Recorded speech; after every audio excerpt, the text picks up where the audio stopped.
and welcome to my channel. My name is Lynn and today I will be doing some gel printing. This is literally the second time I'm doing this ever. So I've got this circular gel plate here, and I will leave links to everything in the description box below. I got a circular one because honestly it was on sale, and it was the most affordable one from a prominent, reliable brand. So that's how I made my decision. And also I figure it's big enough. You can see it covers the width of a US letter size paper. So this is going to be plenty big for creating cards, which is what I will mostly be using these backgrounds for. And I thought, because I am such a newbie at this, I'm probably not, well, I know I'm not the best person to teach technique. So instead of describing exactly what I'm doing as I'm doing it, rather I wanted to share with you what I've learned so far and sort of some of the overall concepts that I've learned, and that and what I'm sort of keeping in mind as I'm playing. Because really at the end of the day, I think part of what makes jelly printing enjoyable is that it's fun. It's an opportunity to just explore a little bit, and you just never know what you're gonna get. So that's part of what makes it really enjoyable, is just that discovery. So generally speaking, my take on jelly printing is that it is a way to build, an artistic piece that, generally is used as the background to something, or at least that's how I'll be using it. But certainly, people create works of art, like proper art, through this method. And the idea is that you are building a lot of different layers up, and textures and, things like that. And there are multiple ways of doing that. However, there's two, I feel, basic approaches to jelly printing. One is building the entire piece, front to back, and then doing a single pull, where a pull being to place some sort of substrate. I'm just using some really smooth digital copy paper, but it's still just a paper, and pushing that into your jelly plate after you've added your media and all of your textures and everything you're going to do with it. I'm using an acrylic paint for my media.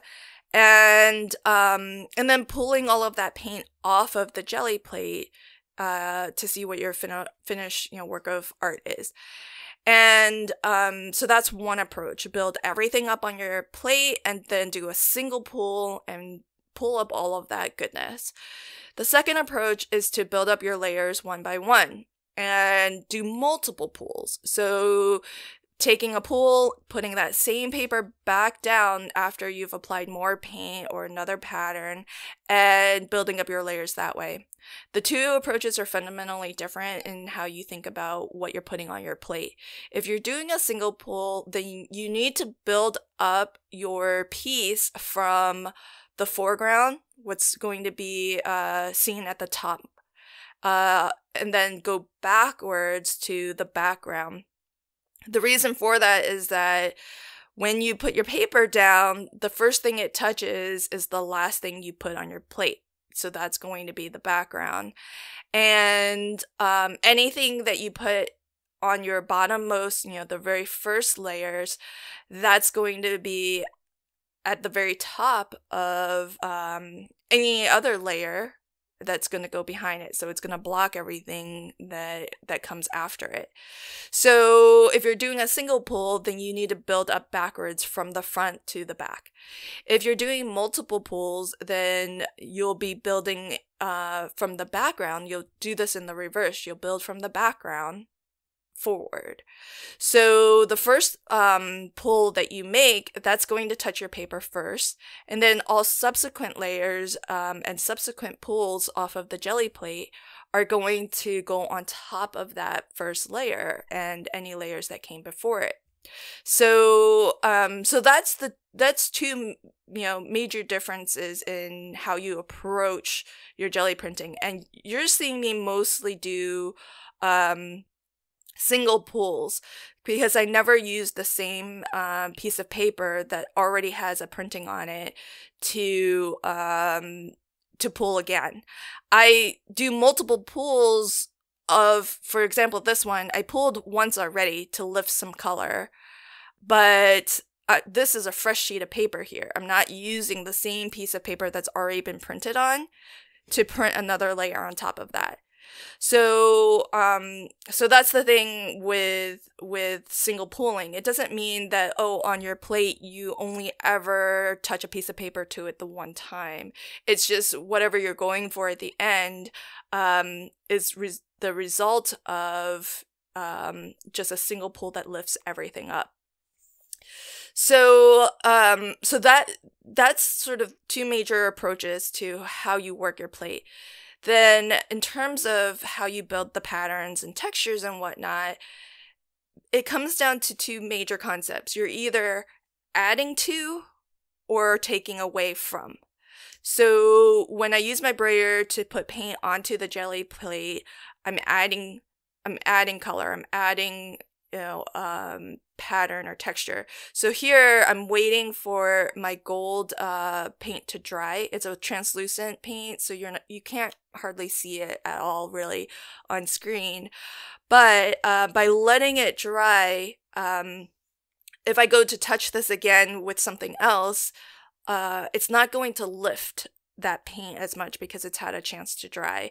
So sometimes you can lift paint off your plate with your brayer just by rolling over it more and more.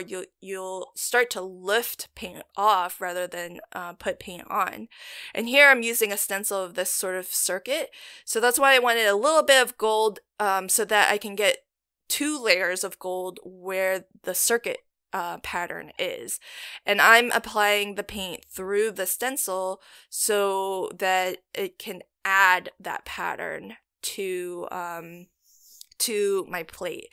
And as I lift my stencil, where there's plastic, that's going to lift a little bit of the paint, but since it dried, hopefully it didn't lift a lot of it. But really what I was going for was the circuit pattern and making that gold more solid, so that as I apply more opaque paints like this blue, that gold will still come through.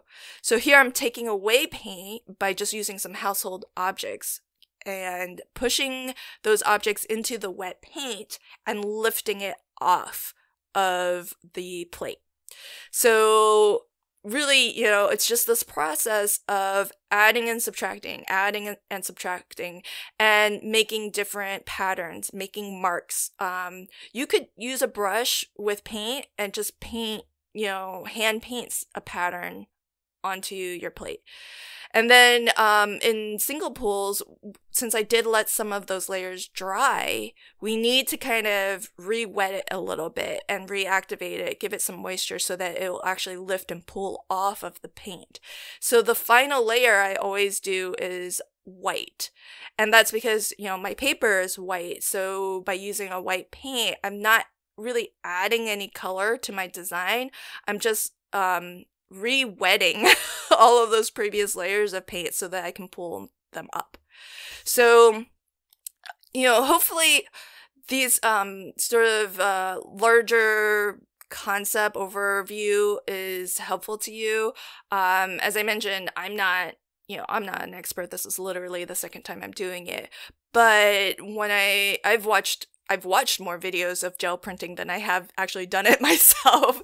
And as I was watching these videos, basically the overall concept that I took away, because I don't ever hear it explained, well, I think I have heard it explained this way, but in multiple different viewpoints and from different crafters. So I just wanted to give this overall big picture, high level concept so that you can just be guided by that as you play and as you discover new techniques. So here, I do like to clean my gel plate because I go pretty long between actually pulling it out to use. So I used a baby wipe first to get as much off, and then I use baby oil, which helps to condition the gel plate too, because it's basically a mineral oil that's sort of nice and squishy. And so having some baby oil, I think, just reintroduces that moisture, keeps it really kind of flexible and pliable. This is my favorite print, that circuit. I had the idea in mind to do it, and it more or less came out the way that I thought that it might. So that's definitely one to remember. And, you know, a lot of these, they don't look great. They're not perfect. There's some of them I don't know what I would do with, but maybe some of them are just a starting point, and I can use the same print and do some overprinting, or where I just use it, do like a second pull on top of it. And so some of these might be more appropriate as like a first pull of many, and some I feel I can use in a project right now.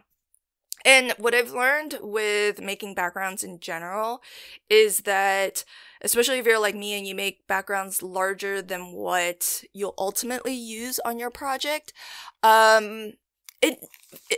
me anyways, it never really looks good until I start to actually prepare that larger piece for my final project. So just trimming off some of the extra white around this print already starts to help it look a little bit better. And the reason why I took so many small cuts is because I was really trying to kind of preserve the areas that I like best out of this print, and cut away the parts that aren't, you know, my most favorite. So, you know, already once this is trimmed down, it's starting to look better even to my eyes.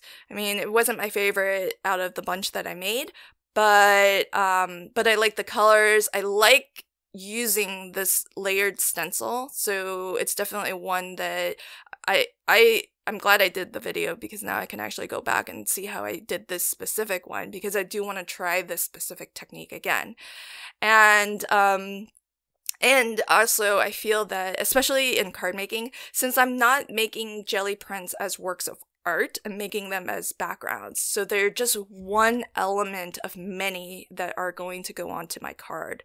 And so I feel like once you get all of the mats and layers below it, on top of it, it starts to become less about that print being able to stand on its own as a piece of art, and more about the overall composition of your project, and in this case, a card for me.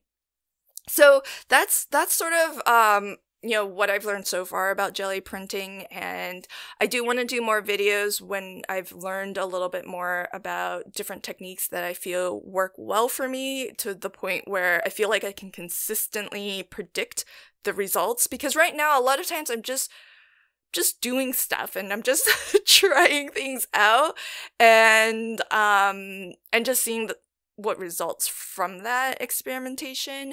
And when I get to the point where I feel like, oh, I can actually tell you what I'm doing because I know what I'm doing, then, you know, I'll do a more technique based video where I'm actually talking more about the techniques I'm using to create my prints. So let me go ahead and finish up this card. So I've got my initial matte layer of purple with just a very thin border of white, because there is so much white in the print itself. I want to make sure I'm using white throughout as well, but I do want to kind of re-emphasize the purple and the pink in my solid color cardstock, and in the colors that I chose to color up my Paper Sweeties doll. And so this is Abigail, and the exact outfit is actually, I think, more of a winter outfit, but I'm using, because it actually came with, I think, a shawl that she can wear as well. But that's why I selected it, because I can use her dress as, you know, any time of year, and if I am going for a more winter look, I can put the shawl on her. And the little band, her little belt, I think it's supposed to be a snowflake, but I thought the pattern pretty closely resembles the flowers in the background. So, you know, I thought the overall shape works really well for this background too. Well, I hope that you enjoyed this video. I know I didn't talk too much about the jelly printing process, but hopefully the overall concept is helpful to you, because it's hugely helpful to me to just understand big picture concept. So until next time though, happy crafting and have a fantastic day. Bye!